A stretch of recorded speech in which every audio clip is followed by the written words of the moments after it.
평화를 빕니다. 오늘은 프랑스칸 JPIC 그 두 번째 시간으로 평화에 대해 함께 생각해 보겠습니다.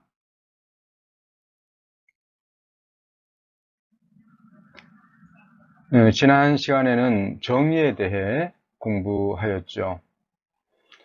정의, 평화는 뗄래야 뗄 수 없기에 항상 함께 이야기를 하죠. 평화, peace, 듣기만 해도 기분이 좋죠. 이 강의를 듣는 여러분이 이 평화를 누리는 평화의 사람이 되시길 축원합니다. 평화란 무엇일까요? 여러분은 평화를 무엇이라 생각하시는지요? 여러분은 지금 평화로우신가요? 평화의 사람인가요? 그렇게 느낀다면 여러분에게 평화란 어떤 의미를 지니는지요? 이 사전적 의미로는 평화라 하면 전쟁의 반대말처럼 떠올리게 되죠. 이건 유명한 톨스토이의 작품 전쟁과 평화 때문에 더욱 그렇게 각인된 것 같아요. 전쟁이 없는 상태를 보통 평화의 상태라고 하죠. 전시 상태, 평화의 상태. 그렇게 하기는 하죠.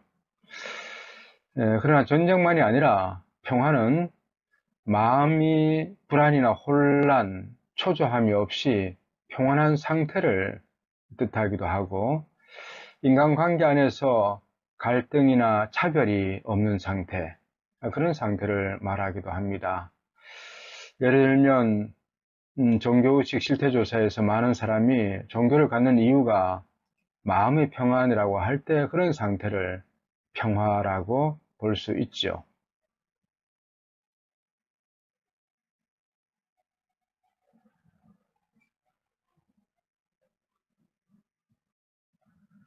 네, 1984년에 그리고 20년이 지난 2004년에 한국인의 종교의식 실태조사를 해보니 종교를 믿는 이유 중에 60, 70%가 마음의 평안 때문이라고 대답했다고 해요. 실제로 종교의 궁극적인 목적인 구원 때문에 종교를 믿는다고 하는 사람은 불과 10% 내외 밖에 안 됐다고 해요. 또 삶의 의미를 찾기 위해서나 복을 받기 위해서라는 이런 어떤 동기도 의외로 10% 내외밖에 안 왔다고 해요. 60, 70%가 마음의 평안 때문에 종교를 갖게 되었다. 그렇게 이야기를 했다고 합니다. 그리고 좀 더 종교별로 이제 살펴보니까 마음의 평안 때문에 이 종교를 믿는다고 대표한 사람들이 우리 천주교 신자들이 제일 많았다고 해요. 78%, 10명 중에 거의 8명이 마음의 평안 때문에 이 신앙생활을 한다. 그렇게 이야기했다는 거죠.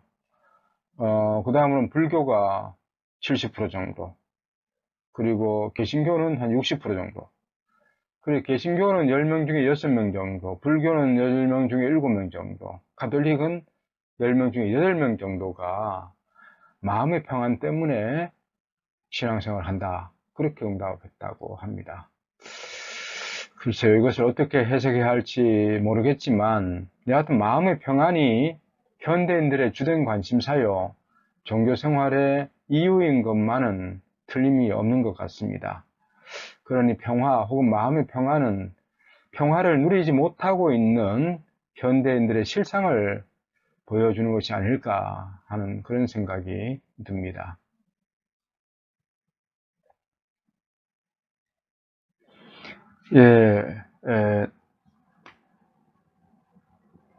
이러한 평화의 개념을 좀 더 총체적으로 정리한 학자가 있는데요. 노르웨이의 요한 갈퉁이라는 분입니다. 갈퉁은 평화를 소극적 평화와 적극적 평화로 구분하고, 오늘날에서 단순히 물리적 폭력이 없는 상태나 전쟁이 없는 상태만이 아니라 개인의 안보와 안전 개념으로서의 평화가 더 중요하다고 피력합니다. 다시 말해 물리적 폭력은 물론 문화적 폭력, 구조적 폭력까지 모두 사라진 상태가 진정한 평화라는 것이죠.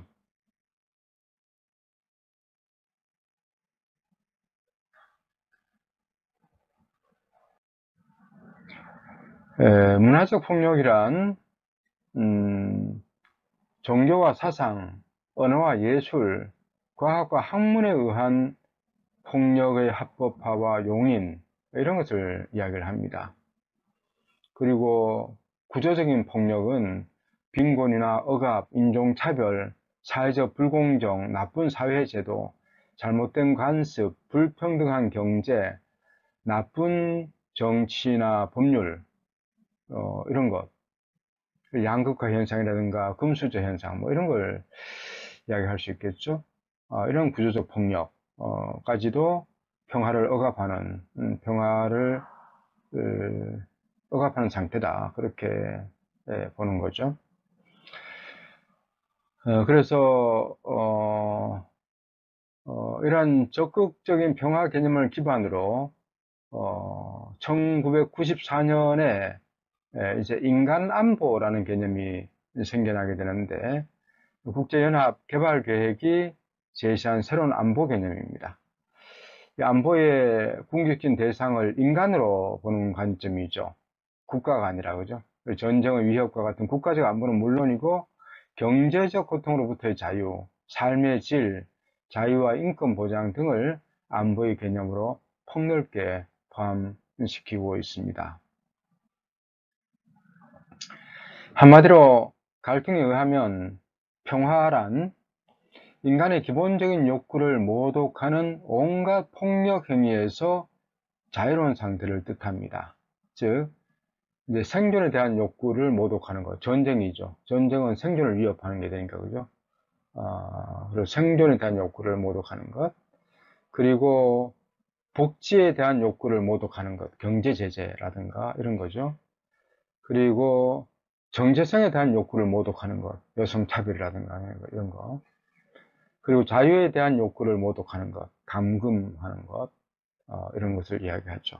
이렇게 평화란 인간의 가장 기본적인 욕구를 모독하고 통제하는, 억압하는 온갖 폭력 행위에서 자유로운 상태가 되는 것, 이것이 진정한 평화를 누리는 상태다. 그렇게 이야기를 합니다.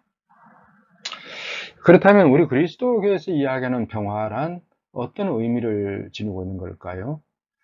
복음에서 예수님께서 가르치시는 평화에 대해 한번 살펴보도록 합시다. 예수님은 십자가에 못 박혀 돌아가신 후 부활하시어 두려움에 떨고 있던 제자들에게 나타나서 당신을 보여주시면서 평화가 너희와 함께 하고 몇 차례 걸쳐 인사를 건네시죠. 평화가 너희와 함께. 두려움과 불신 때문에 떨고 있던 제자들에게 평화가 너희와 함께 하고 인사를 합니다. 따라서 예수님이 건네시는 평화는 두려움과 불신에서 자유로워지는 것을 의미한다. 그렇게 일단 이야기할 수 있을 것 같습니다. 또 예수님은 나는 너에게 평화를 남기고 간다. 내 평화를 너에게 준다. 내가 주는 평화는 세상이 주는 평화와 같지 않다. 너희는 마음이 산란해지는 일도 겁을 내는 일도 없도록 하여라. 이렇게 말씀하십니다. 예수님이 제자들에게 선물처럼 남겨주시는 유산이 평화라는 것이고 이 평화는 세상이 주는 평화는 다른 무엇이라고 하십니다. 그러면서 마음이 산란해지는 일도 겁을 내는 일도 없도록 하라는 말씀을 보면 예수님이 주시고자 하는 평화는 마음의 혼란과 두려움에서 자유로운 상태임이 더 분명해지는 것 같습니다. 그런데 예수님께서는 너희에게는 평화를 주고 가지만 세상에는 평화가 아니라 오히려 분열을 일으키러 오셨다고 알쏭달쏭한 말씀을 건네기도 하십니다. 이는 세상이 추구하는 평화가 예수님이 우리에게 주시고자 하시는 참 평화는 본질적으로 다른 것임을 암시하고 있는 것 같습니다.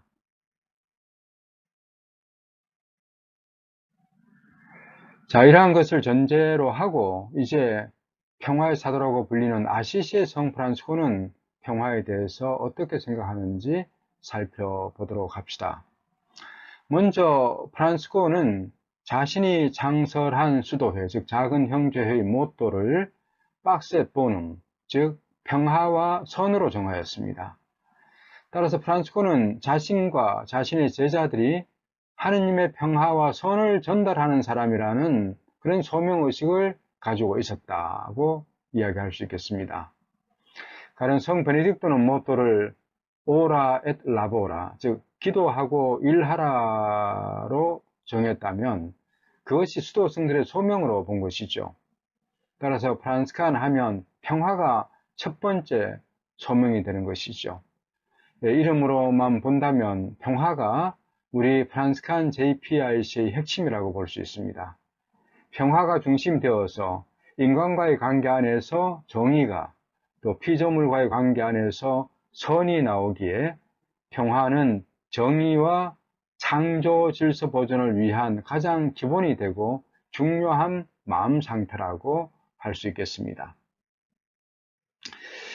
제가 시작 때 평화를 빕니다 하고 인사하였지만 프란치스코는 평화를 빕니다 라는 인사를 이태리에서 처음으로 유행시킨 사람이었습니다. 예수님께서 어느 집에 들어가든지 이 집에 평화를 빕니다 하고 인사하라는 가르침을 프란치스코는 만나는 사람 누구에게든지 평화를 빕니다 라는 인사를 하도록 확장시켜서 가르쳤습니다. 우리는 미사를 시작할 때마다 사제와 함께 서로 간에 인사를 나눌 때, 그리고 예수님의 몸, 즉 영성체 직전에 평화의 인사를 나누죠. 프란치스코는 모든 사람에게 이 인사를 서로 나눔으로써 그리스도의 평화가 모든 사람의 마음 안에 머물기를 염원하였습니다. 개인적으로 저는 찬미 예수님 이런 인사를 우리 성당 안에서 많이 쓰고 있는데요.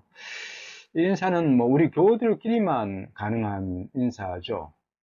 그런데 바깥 사람들에게 찬미 예수님하고 인사를 하기는 어렵지 않겠습니까? 그래서 저는 평화를 빕니다 하는 이 인사를 우리 교회 안에서는 물론이고 모든 사람들과 함께 할 수 있는 인사가 될 수 있다는 생각 때문에 더 선호합니다. 또 인도 쪽에서 쓰는 그런 인사말인 나마스테도 참으로 좋은 인사인 것 같습니다. 나마스테는 내 안에 있는 영이 당신의 영에게 인사합니다 라는 그런 뜻이라고 하죠. 우리말 인사말은 좋은 것이 별로 없는 것 같아요. 안녕하세요, 식사하셨어요, 잘 있었니? 같은 유구의 안녕을 위한 인사가 대부분인데 먹고 살기 어려운 시절에는 적합한 인사였는지 몰라도 이제 좀 더 마음과 영혼의 건강을 주고받는 인사로 발전해야 하지 않을까 싶습니다. 그래서 프란치스코는 평화의 사도라 불리었고 그의 제자들인 우리 프란치스칸들도 평화의 사도, 평화의 도구, 평화의 전달자가 되도록 소명을 부여받고 있다고 할 수 있겠습니다. 프란치스코의 글은 아니지만 또 사상이 비슷해서 프란치스코의 기도로 알려진 평화의 기도는 너무나 유명하죠. 따라서 우리 프란치스칸들에게 있어 가장 중요한 개념이 평화다, 그렇게 이야기할 수 있지 않을까 싶습니다. 자, 그럼 우리 제수 프란치스코에서는 평화에 대해 어떤 이야기를 하고 있는지 살펴봅시다. 우리 회칙 제19조는 이렇게 이야기합니다. 함께 읽어볼까요? 회원은 평화의 전달자로서 평화를 끊임없이 건설해야 함을 기억하여 누구든지 신적 요소가 있으며 사랑과 용서로 사람을 변화시킬 힘이 있음을 신뢰하고 대화를 통해서 일치와 형제적 화합의 방법을 모색해야 한다. 회원은 완전한 기쁨의 선포자이므로 어떤 처지에서든지 다른 이들에게 기쁨과 희망을 가져다 주도록 노력해야 한다. 자매인 죽음의 참 뜻을 알게 해주는 그리스도의 부활에 동참하게 된 회원은 성부와의 결정적인 만남을 평온한 마음으로 준비해야 한다. 예, 우리 회칙은 우리 회원들은 평화의 전달자라는 소명이 있음을 강조하면서 평화를 건설하기 위해서 부단히 노력해야 한다고 가르칩니다. 예, 평화를 건설하기 위해서는 모든 사람이 신적 요소, 즉 하느님의 모상이라는 거, 그죠? 하느님 모상을 지니고 있음을 믿어야 하고, 또 사랑과 용서로 사람을 변화시킬 힘이 있음을 믿어야 됩니다. 사랑과 용서가 사람을 변화시킬 수 있다는 것, 그것을 확신해야 합니다. 그리고 대화를 통해서 일치와 형제적 화합의 방법을 모색할 수 있다는 것, 그것을 믿어야 된다는 거죠. 그래서 이런 평화의 전달자로서 평화를 끊임없이 건설하는 사람이 되어야 하는데, 그렇게 하기 위해서 우리는 모든 사람을 하나님의 모상을 지닌 존재로 바라보고, 또 사랑과 용서가 사람을 변화시킨다는 것, 그리고 대화를 통해서 얼마든지 서로 일치와 화합을 할 수 있다는 것, 이런 믿음을 갖고 이런 평화의 전달자로서의 삶을 살아야 한다는 것, 그것을 이야기하고 있습니다. 또한 이런 평화의 전달자가 되면 자연스럽게 기쁨의 선포자가 될 수밖에 없습니다. 그래서 어떤 처지에서든지 다른 사람에게 기쁨과 희망을 가져다 주려고 노력하는 것, 이것도 평화의 사람이 되는 방법이기도 하고, 또 평화의 사람이 됨으로써 또 기쁨의 전달자가 되는 이런 과정이라고도 이야기할 수 있겠습니다. 마지막으로 회칙은 우리 회원들이 정말 평화의 사람이라면 죽음을 평온한 마음으로 잘 준비할 줄 알아야 된다. 그렇게 이야기를 하고 있습니다. 실천적인 방법이 문제겠죠. 회식을 좀 더 구체적으로 실천하기 위해서 회헌 제23조는 이렇게 말하고 있습니다. 평화는 정의의 산물이며 화해와 형제적 사랑의 결실이다.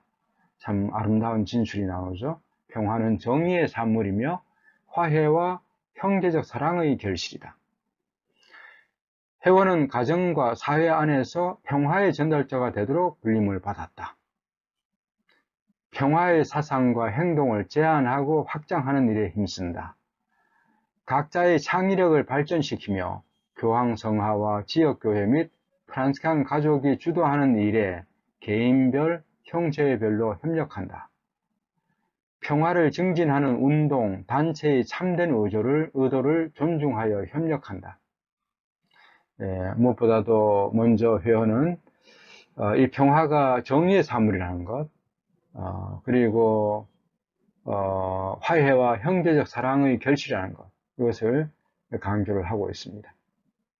그리고 우리 회원이 가정과 사회 안에서 이 평화의 전달자로서 살아갈 소명을 부여받고 있다는 것, 이것을 확인시켜주고 있습니다. 그럼 어떻게 해야 되느냐?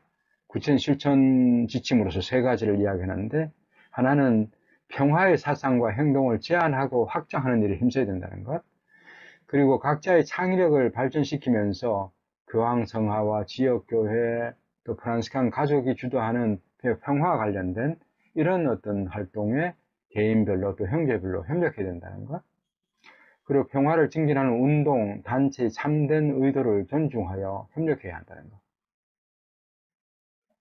그리고 두 번째로 회원은 개인적, 국가적인 정당 방위권을 인정하더라도 양심에 따라 무기 소지를 거부하는 이들의 선택을 존중해야 한다고 가르치고 있습니다.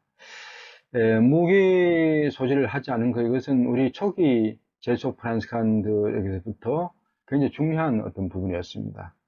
그래서 우리 회원들이 이런 무기 소지를 가능하면 우리는 하지 않겠다는 것, 평화의 사도가 되겠다는 이런 의식을 지니는 것 중요하고, 또 양심에 따라서 나는 무기를 들 수 없다는 종교적인 이유나 양심적 이유로 무기를 쓰지 않겠다, 소지하지 않겠다 하는 이제 그런 선택을 존중해야 합니다. 우리나라에도 이제 그런 사례들이 좀 있죠, 그죠? 대법원에서도 그런 것을 인정해주는 이런 사례들이 계속 늘어가고 있습니다. 우리가 남북과의 대치 상황이라든가 국제 정세 때문에 우리도 군대가 필요하다는 그것을 인정을 한다 하더라도 그래도 나는 무기는 들지 않겠다. 무기를 들지 않고 그런 우리 민족의 그 정당 방위를 위해서 다른 내가 노력은 하겠지만 무기로서 칼과 총칼로서 다른 사람을 해친다든가 이런 식으로 해서 개인이나 국가의 정당 방위권을 수호하고 싶지는 않다 하는 그런 뜻을 기꺼이 오히려 존중해 줘야 된다는 거죠. 그리고 가정 안에서 평화를 보존하기 위해서 회원은 적당한 때 자기 재산에 대한 유언을 하도록 권고를 하고 있습니다. 그래서 죽음을 평화롭게 잘 맞이하기 위한 방법, 실천적인 방법이 되기도 하겠죠, 그죠? 그래서 이런 재산에 대한 유언도 일찍 잘 해놓지 않음으로 해서 우리 가정의 분란을 일으키게 되는 이런 경우도 많이 있죠. 그래서 우리 회원들은 죽기 전에 죽음을 평온하게 맞이하기 위해서도 이런 정리를 잘 하라고 권고를 하고 있습니다. 여기서 잠깐 정의와 평화의 관계를 정리해 봅시다. 여러분은 어떻게 생각하십니까? 정의가 먼저입니까? 평화가 먼저입니까? JPIC, 정의, 평화, 창조, 질서 보존이기 때문에 정의가 더 중요한 것이 아닌가? 그렇게 생각할 수도 있겠죠. 또 아무리 정의가 있어도 평화가 없다면 그게 무슨 소용이야 하는 사람도 있겠죠. 이는 뭐 어떻게 보면 닭이 먼저냐 계란이 먼저냐 하는 그런 뭐 답이 없는 질문일 수도 있습니다.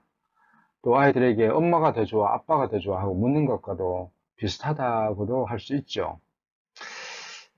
앞서도 잠깐 지나가며 언급하였지만 그렇지만 적어도 우리 프란치칸들에게 있어서는 평화가 중심이라고 이야기해야 될 겁니다. 왜냐하면 정의는 평화의 산물이기 때문이죠. 평화를 통해서 정의가 나오게 되고 선을 통해서 창조 질서 보존이 이루어지게 되니까요. 이것이 이제 우리 프란치칸들이 일반 시민단체들이나 평화주의자들 또 평화학자들과는 다른 각도에서 정의, 평화, 창조 질서 보존을 바라보는 시각이 아닐까 싶습니다.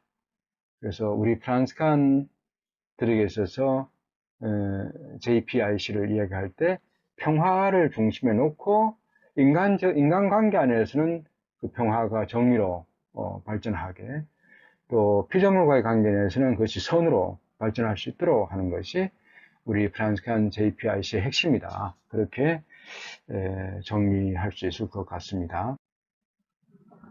자, 이제 평화의 사도 프란치스코와 그의 평화에 대한 가르침으로 한 걸음 더 들어가 봅시다.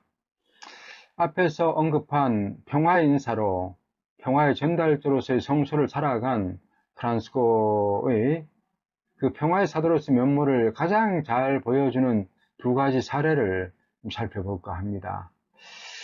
첫 번째는 프란치스코가 이단들을 어떻게 대하였는가 하는 점입니다.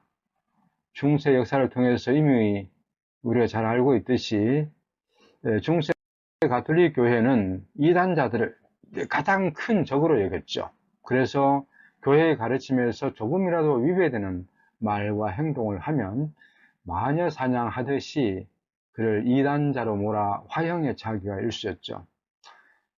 사실 프란치스코 직전에도 많은 평신도 선각자들이 복음으로 돌아가자는 운동들, 그리고 프란치스코와 비슷한 이런 복음적 운동들을 여기저기서 벌였었습니다.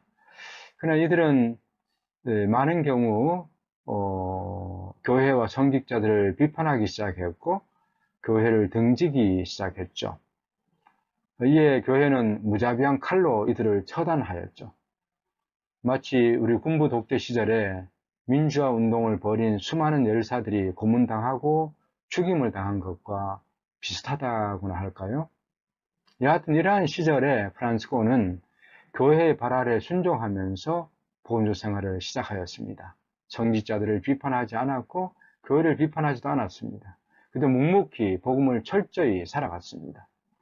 동시에 이단들에 대해서도 한마디도 비난하지 않았습니다. 다만 전통적인 교회의 가르침과 전승을 충실히 삶으로써 이단들의 엇나간 부분들을 자연스럽게 비판한 셈이 되긴 하였죠. 프란치스코는 당시 남녀 혼성 수도회가 열심히 잘 살았지만 문제가 되고 있는 이런 부분들이 있었기 때문에 교회가 굉장히 우려를 했었죠. 그래서 글라라와 그 자매들을 봉쇄 관상생활을 하도록 놔두죠.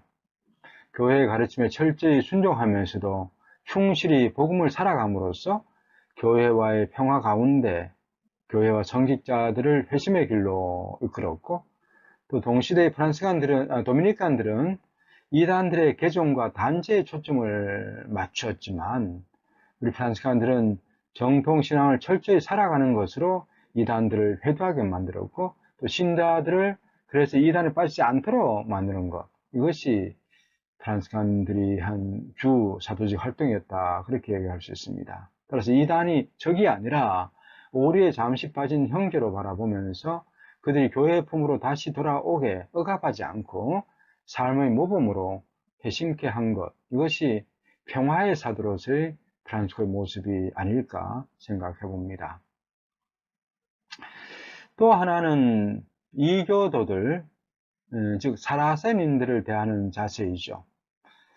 1219년에 십자군 전쟁 당시 이집트 술탄을 만난 사건 800주년을 기념하였지만, 당시 그리스도교의 가장 큰 적이라고 생각한 이교도들을 전쟁 중에 빈손으로 찾아가 대화하고 설교하고 그들로부터 전능하신 하나님 찬미를 배우기까지 한 그 프란치스코의 모습은 오늘날 우리 교종 프란치스코가 전쟁과 내란 등으로 힘들게 살아가고 있는 나라들, 또 종교적 문제로 서로 적대시하고 살아가고 있는 이들에게 평화의 사도로서 그런 사도직을 해나가는 어떤 모델로서 프란치스코의 모습이 되기도 합니다.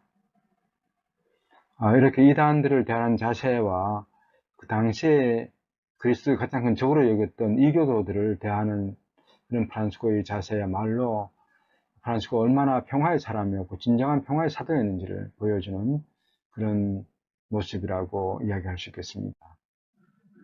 자, 이제 프란치스코의 직접적인 가르침으로 들어가 봅시다. 프란치스코는 먼저 우리가 평화의 사람이 되어야 한다는 사실을 끊임없이 강조하고 있습니다. 평화의 사람이 되어야 하는 이유는 다른 것이 아니죠. 산상수훈에서 예수님 말씀하시듯 하느님의 아들이 되기에 만들어지기 때문입니다. 평화의 사람은 복되다. 그들은 하느님의 아들이 될 것이다. 따라서 우리가 하느님의 자녀라면 평화의 사람이 되는 것, 이건 뭐 당연하다고 밖에 이야기할 수 있겠습니다. 평화의 사람이 아니면 하느님의 아들이고 딸이라고 할 수 없다는 것이죠. 따라서 어떤 어려움과 시련 중에라도 평화를 잃지 않도록 인내해야 합니다. 그래서 평화로이 참는 자들이 복되오리니 지존이시여 당신께 면류관을 받으리로소이다 하면서 태양의 노래 시작 부분에서 중간에서 또 이렇게 인내롭게 평화를 유지하는 사람들에 대한 이야기도 하고 있습니다. 자, 그럼 어떻게 평화의 사람이 될 수 있을까? 이게 과제겠죠. 프란치스코는 두 가지 방법을 제시를 합니다. 첫 번째 방법은 좀 부정적인 방법론이지만 묵묵히 참고 인내해야 하는 것입니다. 평화로이 참는 자들이 복되오리니 지존이시여 당신께 면류관을 받으리로소이다. 마음의 평화를 잃지 않도록 부단히 노력해야 한다는 것. 왜냐하면 내 주위의 모든 여건과 관계가 나를 평화롭도록 만들어주지는 않기 때문이죠. 어떤 때는 그게 가능하지만 나에게서 평화를 빼앗아가려는 수많은 외적인 요인들이 나를 둘러싸고 있기 때문입니다. 그런 때라 하더라도 흥분하지 말고 인내하면서 마음의 평정을 잃지 않으려고 계속 노력해야 합니다. 불가에서나 또 모든 수행에서 마음을 다스리는 것이 도를 닦는 기본이라고 말하는 이유가 여기에 있지 않을까 싶습니다. 참되고 완전한 기쁨 이야기를 떠올려볼 수 있겠습니다.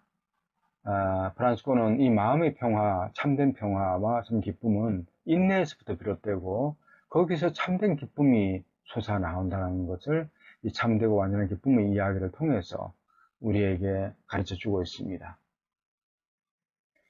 그래서 평화의 사람 되기 위해서는 뭐 늘 그런 상황이 평화의 사람이 살아갈 수 있는 여건이 되면 좋겠지만 그렇지 않은 여건들이 너무 많기 때문에 그러한 여건 가운데서도 평화를 잃지 않으려고 하는 마음의 평정을 잃지 않으려고 하는 노력들을 끊임없이 수행을 통해서 해야 한다는 것.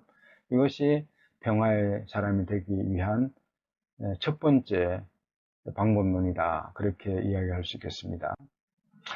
두 번째는 긍정적인 방법론으로서 평화를 빌어주는 것입니다. 기회가 되면 계속 평화를 빌어주는 것입니다.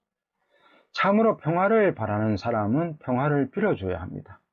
복을 많이 받으려면 복을 많이 빌어줘야 합니다. 그래서 새해가 되면 새해 복 많이 받으십시오 하며 절을 하는 것과 마찬가지로 우리 그리스도인들, 특히 프란시칸들은 매일 만나는 사람에게 평화를 빕니다 하고 평화를 계속해서 빌어줘야 합니다. 이는 결코 손해가 아닙니다. 평화를 빌어줌으로써 그 사람이 평화를 누리게 되고 그 평화는 더 큰 나의 평화가 됩니다. 서로 그가 평화를 받아들이지 않으면 예수님께서 말씀하시듯이 그 평화가 다시 나에게로 되돌아오기 때문에 기회가 되는 대로 자주 평화를 빌어줘야 한다는 거죠. 그런 평화의 사람이 된다는 겁니다. 참 쉽죠? 이렇게 여러분도 평화의 사람이 되고 평화의 전달자가 되시기를 축원합니다. 자, 이렇게 두 가지 방법인 거죠. 평화가 위협받는 상황이 계속해서 오게 되는데 그럴 때도 마음의 평정을 잃지 않도록 끊임없이 알아차리고 노력하는 것. 이것이 첫 번째 방법이고 두 번째는 좀 더 쉬운 방법으로서 우리가 만나는 사람에게 끊임없이 평화를 빌어주는 이런 인사를 통해서 평화의 사람이 될 수 있다는 거죠. 네, 프란시스코는 늘 이렇게 평화를 빌어주는 사람이었습니다. 어느 집에 들어가든지 먼저 이 집에 평화를 빕니다 하고 말할 것입니다. 이게 루카 복음에서 예수님께서 사도들에게 사도 파견하시면서 하신 말씀을 프란시스코는 회칙에서 두 번에 걸쳐서 이것을 그대로 이야기하고 있습니다. 어느 집에 들어가든지 먼저 이 집에 평화를 빕니다 하고 인사하라, 말하라. 그리고 유언에서도 이렇게 합니다. 주님께서 당신에게 평화를 내려주시길 빕니다 하고 우리가 해야 할 인사를 주님께서 나에게 계시하셨습니다. 그래서 이 평화를 빕니다 하는 이 인사가 단순히 그냥 인사가 아니라 프란시스코는 주님께서 계시해 주신 인사다. 그렇게 이야기를 합니다. 그래서 주님께서 이 인사를 하도록 계시하셨다. 그럼 이걸 어떻게 안 할 수가 있느냐. 끊임없이 평화를 빌어주는 것. 이것은 그냥 단순한 명령이 아니다. 주님께서 우리에게 그렇게 바라시는 인사다. 그렇게 의식을 하고 있습니다. 이 편지를 받아볼 다른 모든 이들에게 주 하나님 안에서 보잘것없고 하찮은 여러분의 종인 프란시스코 형제가 인사를 드리며 여러분 모두에게 평화를 기원합니다. 프란시스코는 항상 이렇게 사도 바로가 편지글에서 그렇게 평화를 기원하듯이 프란시스코도 모든 편지글이나 다른 사람에게 항상 이런 평화를 기원하는 인사를 합니다. 작은 형제들의 모든 보호자 여러분, 하나님의 종들 가운데 가장 작은 종 프란시스코 형제가 주님 안에서 인사드리며 거룩한 평화를 기원합니다. 이렇게 보호자 형제들에게도 그렇게 인사합니다. 또 레오 형제에게도 레오 형제, 그대의 프란시스코 형제가 인사하며 평화를 빕니다 하고 개인에게도 그렇고요.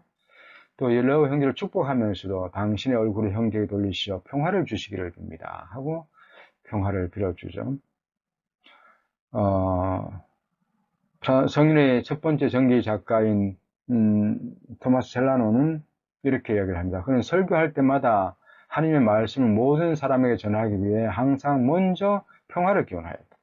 주님께서 여러분에게 평화를 주시기를 기원합니다. 설교할 때마다 먼저 평화를 주시기를 빕니다 하고 인사했다는 거죠. 네, 오늘 강의를 마무리하면서 우리 모두 프란시스코처럼 평화의 사도, 평화의 전달자가 되자고 축원하고 싶습니다.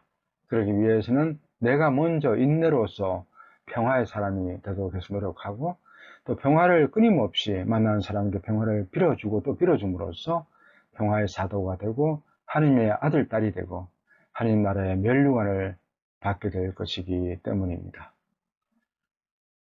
이제 성 프란시스코의 평화의 기도를 함께 따라 부르며 평화의 사도가 되시기를 빕니다. 아멘.